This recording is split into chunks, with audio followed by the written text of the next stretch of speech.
State of play is over, and I think Sony once again is reminding people that when it comes to video games, they know exactly what they're doing.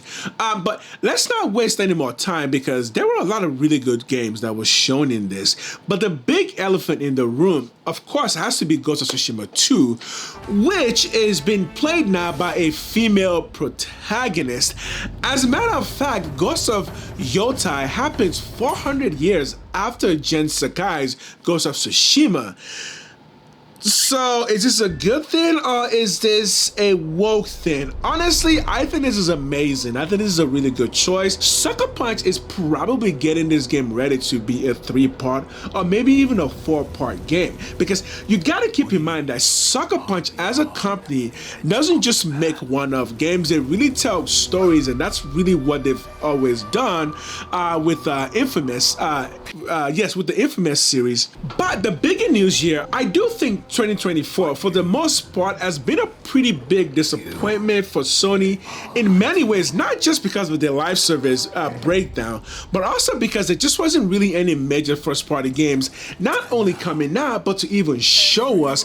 So with this game now coming out, I think we are about to see a very steady stream of really good first party Sony games being shown off and then coming out not long after they were shown off. As a side note, I wouldn't be surprised if Sony doesn't use the showcase tags anymore for showing us games. Honestly, state of play has always been their thing, and the showcase idea has only confused everybody as to what we're gonna get, if it's gonna be good or if it's gonna be bad.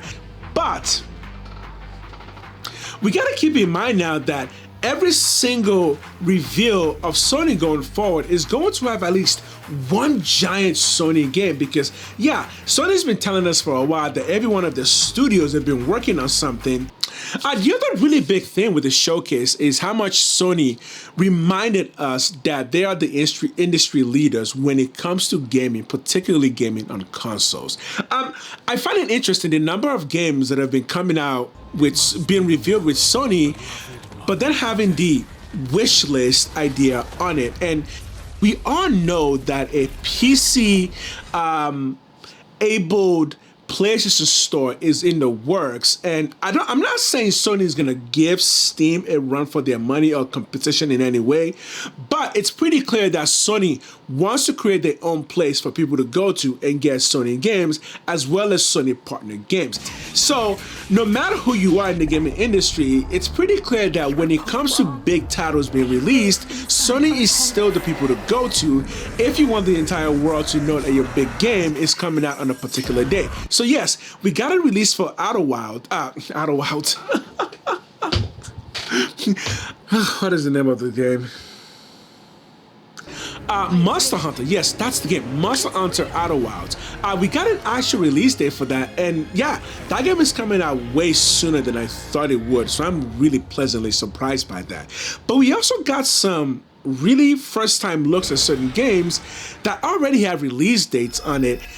But this is the biggest and best showing for the PSVR that we've seen Sony have yet. Again, is the VR2 dead? Sony is saying maybe not quite, because the games that we're getting now are the kind of games we've been waiting for. And that's going to be the end of this video. Overall, really good state of play. If I had to give it a rating, I would say a solid 8.5. There's a few things I wanted more. I would have liked to see at least one more first-party game, but overall, this is a really good showing. If I had to give it a rating, 8.5. As always, thank you for watching. Thank you for watching.